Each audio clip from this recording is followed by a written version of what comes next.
Thank you for joining us on a new episode of the Nerds Who Rock Jays. I'm your host, LK the God, the Deity, the Mogul. I'm here with the lead mic of Sex Bomb, the sex band, Sex Sundays every Sunday.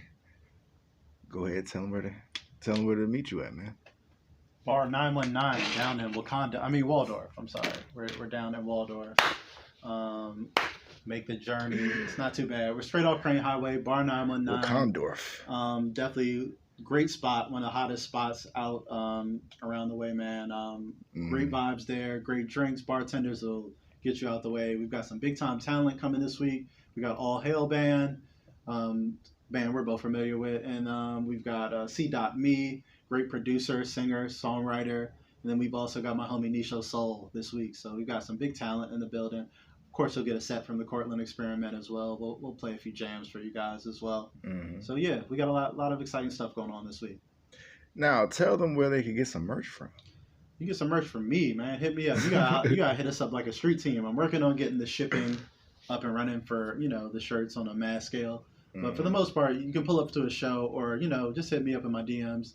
We're at the CX Band on Instagram, or you can hit me up at the Cortland Experiment. Yes. Also, for Fiyasquad merch, hit up Linktr.ee /FIYASQUAD. And, hit up somebody from the Fiyasquad camp. We'll direct you. What are we puffing on today? What did we puff on? Before we left, I've got some Sunmed in there. So they're live resin. They got a... I like terpenoline. We'll get into this on the Super Dad Bros podcast, which debuts this Thursday.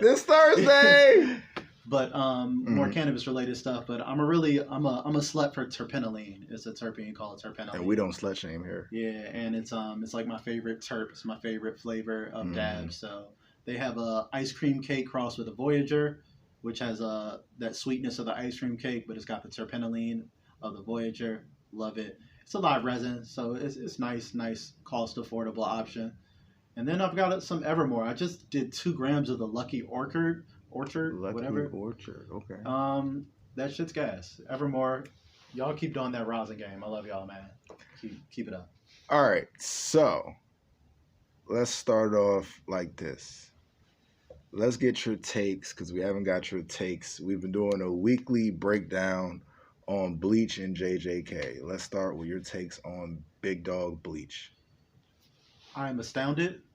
I am shocked. I am willing to apologize. I am willing to admit when I have been wrong. Let's come full circle because people don't understand. I love Bleach. I was one of the OG when that shit first came out. You can ask people at Gwyn Park. I was with my PSP going around like, hey, bro, this shit is Dragon Ball Z with swords. This shit's amazing. Coolest shit I ever seen. I was always like super into Bleach. And then it just got bad. Like the story started to, flounder a little bit, repeat story beats. And then the 1,000-Year Blood War manga, when that came out, it's fucking terrible. It's horrendous. Kubo has admitted that that's why he's coming back to make changes. And that's why he's so closely overseeing the anime to be like, which a lot of creators do when their work gets adapted later and be like, you know what, I could have did this better. Can you hear you? Can I hear myself? Yeah. Yeah. In your headphones? No. Oh, okay, go ahead. I was like oh, okay. Yeah, I was like, it's great. 1,000-Year Blood War anime adaptation has been fantastic from week to week. It's actually been my favorite thing that I've been looking forward to every week. Like, they are redeeming the story, and I think they're redeeming it in a way that's very smart.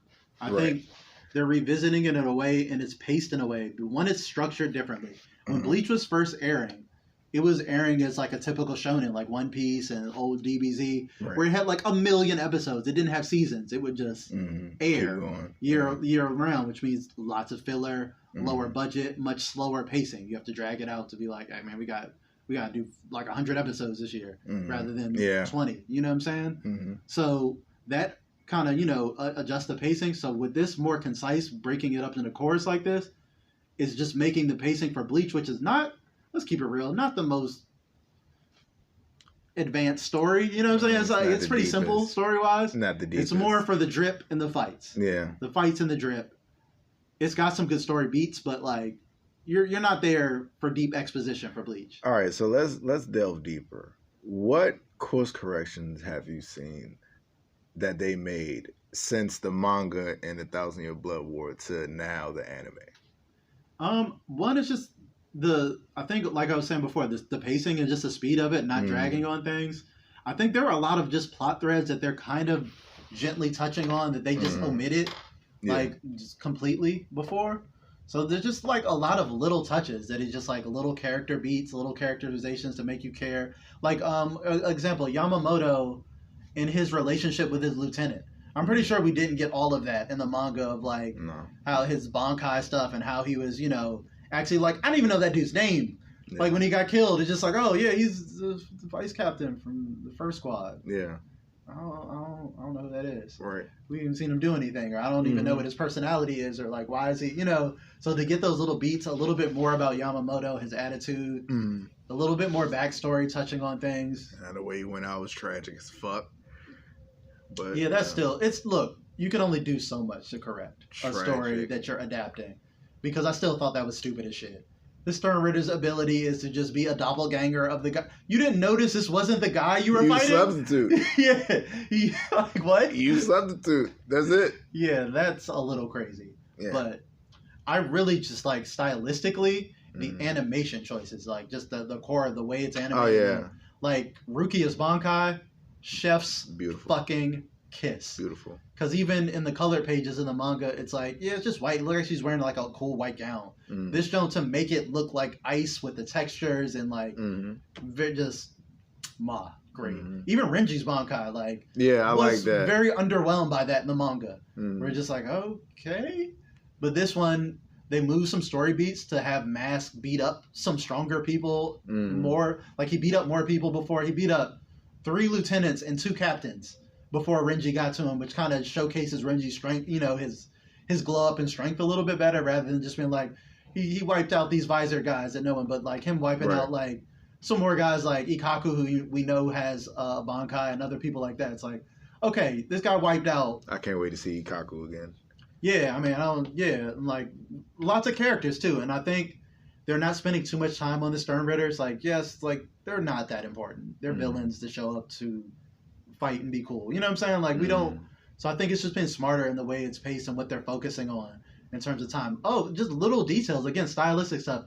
Mayuri's little glowy suit. That shit looks so fucking cool, bro. Like, yeah, Mayuri. Yeah, like his he might be the most swagged out nigga in the show. The drip of that, like he be swagged out, dog. To make it look all reflective like that and cool and like RGBs and shit. It's just like Bleach always just makes these great style choices. The intro. I love the intro for There's this a lot of niggas who don't understand what you just said. RGBs. It's hilarious. But go ahead.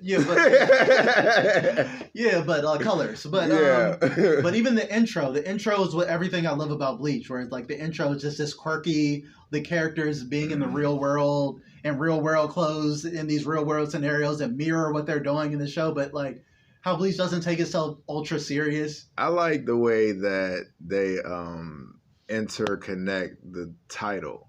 Like the title of the episode. Yeah, the title cards have been very cool. You might not get that bitch to the end of the episode. You're like, oh, makes sense. Why Again, put it little right there? stylistic art choices that I think are just taking this adaptation of I would say below average manga arc and just making it like, I don't even really care about the story that much. I mean, the story's simple. They got to save the Soul Society. Like, let's do it.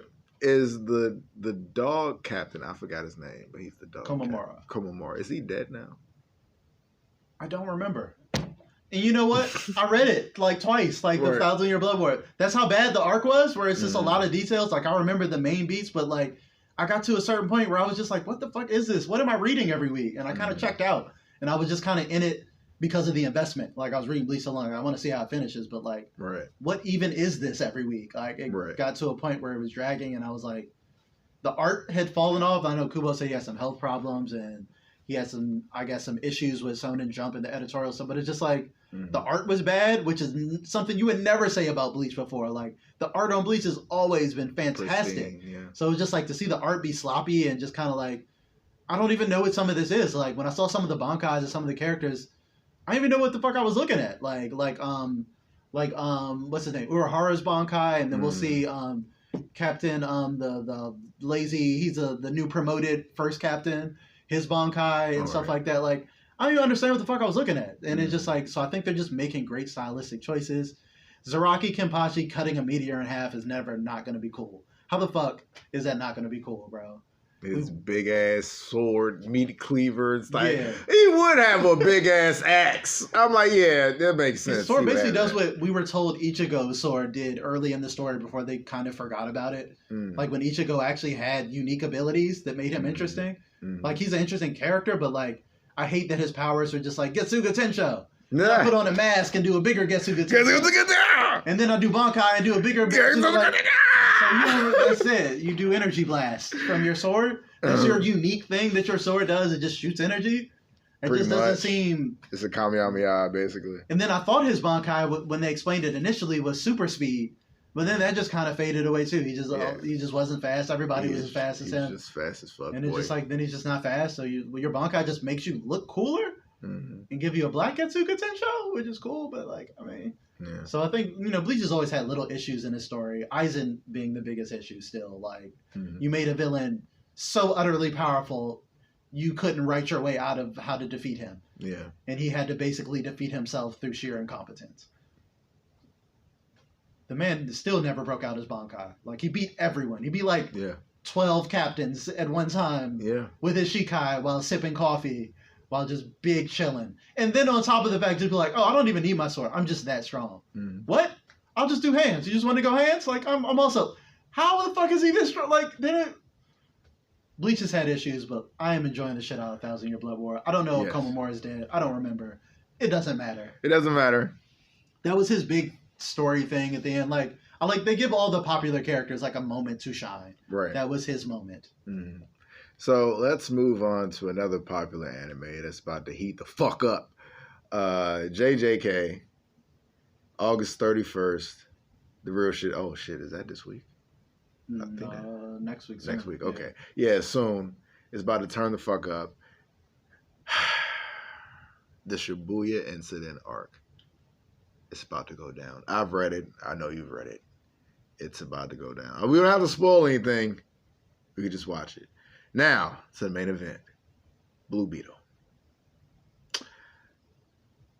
Here's how we're going to break down this movie. We're going to start with what we liked about the movie. We have to start off positive before we start ripping into shit. We'll do spoiler-free, right? Spoiler-free. Completely spoiler-free. And then we'll get into spoilers in the later section? Yes. So, what did you like about the movie?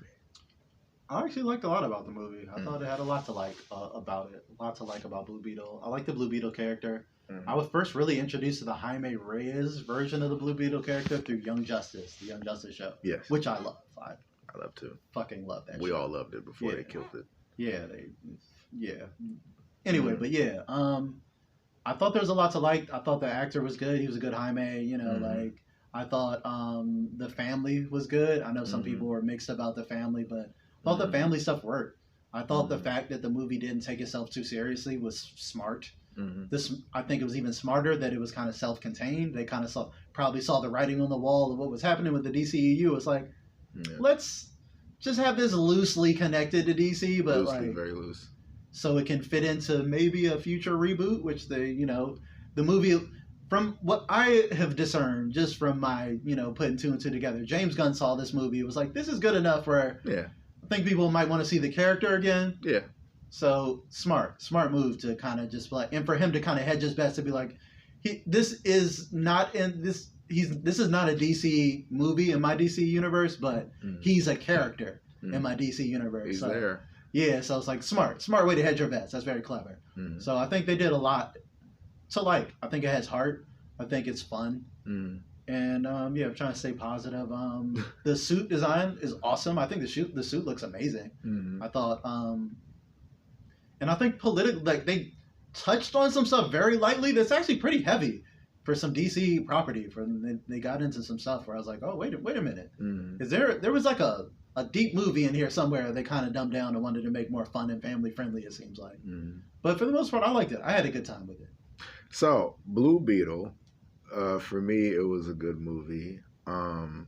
starring Zolo Marinot. I don't want to mispronounce his last name, but he was the lead character of Cobra Kai. If you watch Cobra Kai, the lead character off of that finally became a superhero.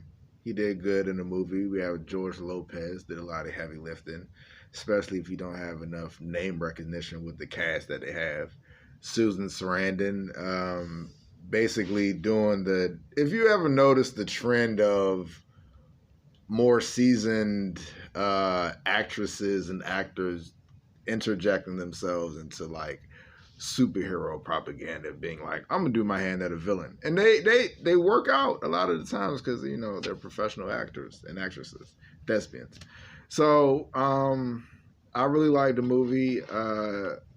I will say if if DC can release one of these every twice a year, they could win the Marvel battle for real. Yeah, I will say that it's what Marvel movies have come out this year. I think it's better than anything they put out this year. Ant-Man. I was kind of bored in Ant-Man. Ant-Man, that Guardians underwhelmed 3. the fuck. Guardians 3. Okay. Well, that's a heavyweight. I'll take Guardians over this, but yeah. Yeah, I'll take Guardians over this. But I think Secret Invasion just left that bad taste in my mouth, and Thor. Everybody's mouth. Yeah, Thor was She-Hulk.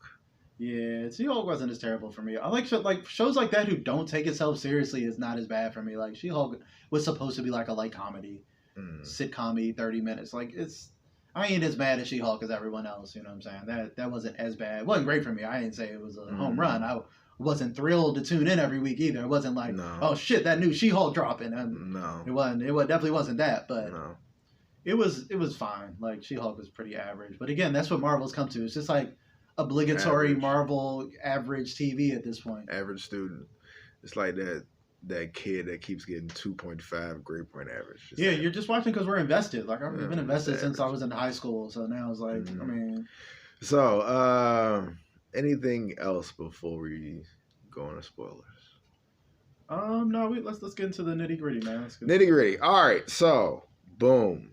There is always a trope against, especially what do you call it, like origin stories where they make a motherfucker fight himself in the final act of the movie, like with Black Panther and this and Iron Man 1.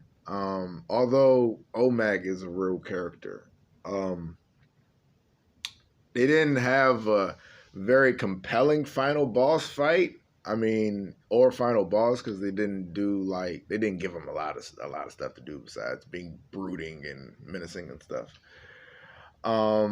But I really liked the movie, man. The grandmother, she was funny. She didn't get annoying or typical.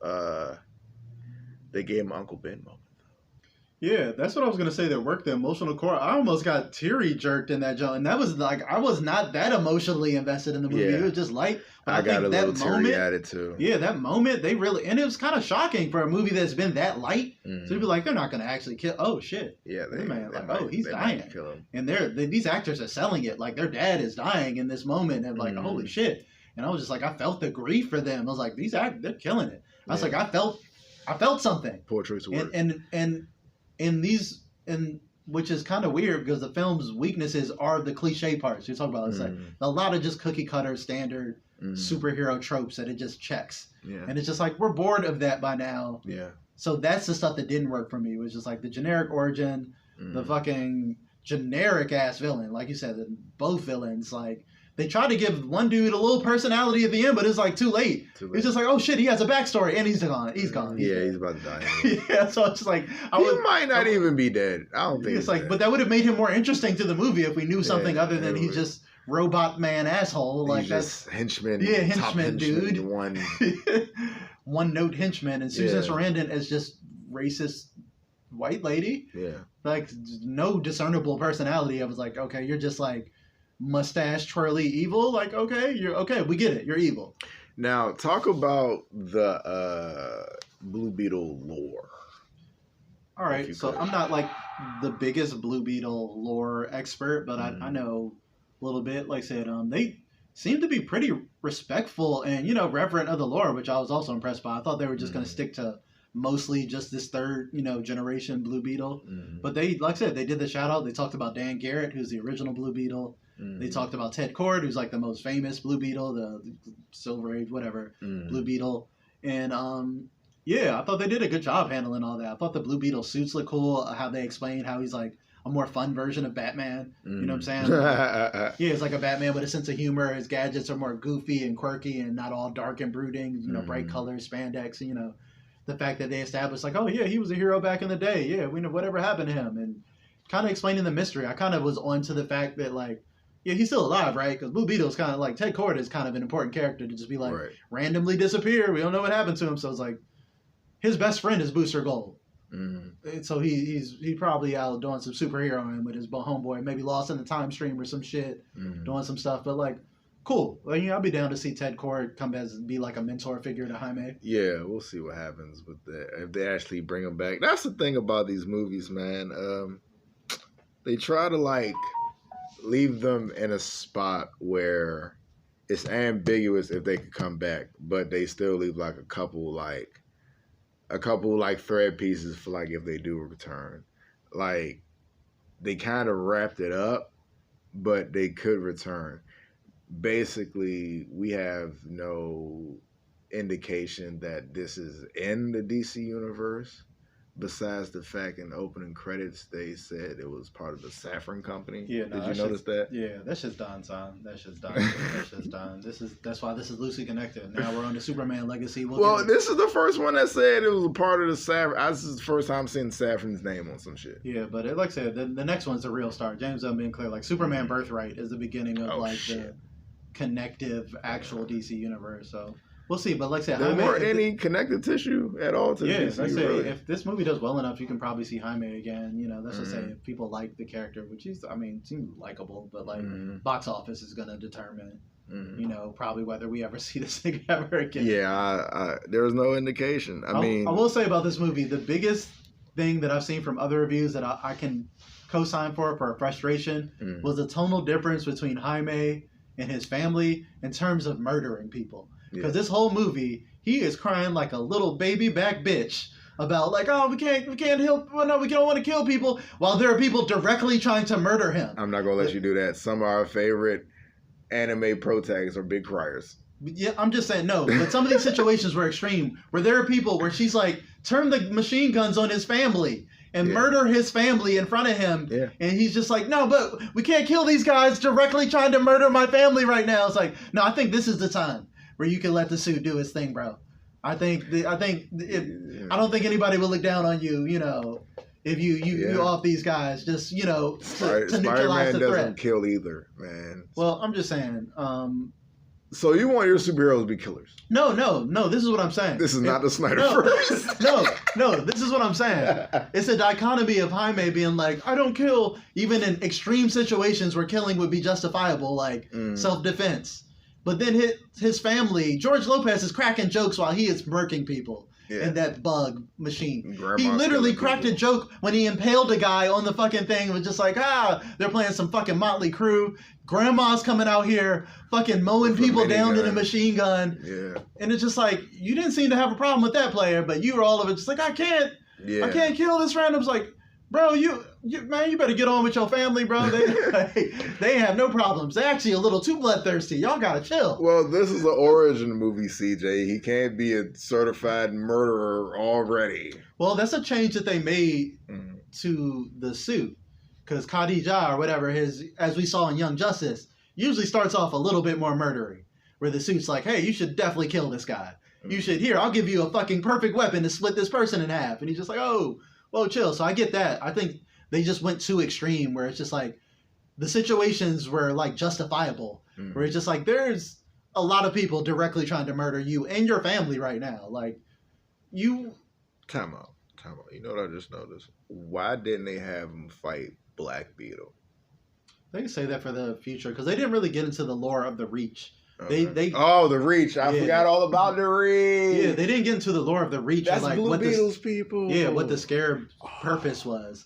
Like, just touched on it. Like, oh, But the Scarab, as they showed in the little intro sequences, the Scarab got damaged, and that's why it ended up being able to even be. They touched on that in Young Justice too, like to even go with the host, because the Scarabs go to the planet to take them over. That's it. They're world conquering. They go, they find a host, and then they use that host to hostilely take over the planet for the Reach. Hey, do you remember? I know y'all remember, all the viewers. Let us know if you remember it was a whole arc in Young Justice where the Reach took over and they was handing everybody like sports drinks or something. Yeah, it was like some soda or some shit. Like, bruh, I remember that shit. Yeah. The Reach, and they had a leader. I remember his voice. His leader was like a presidential candidate and shit.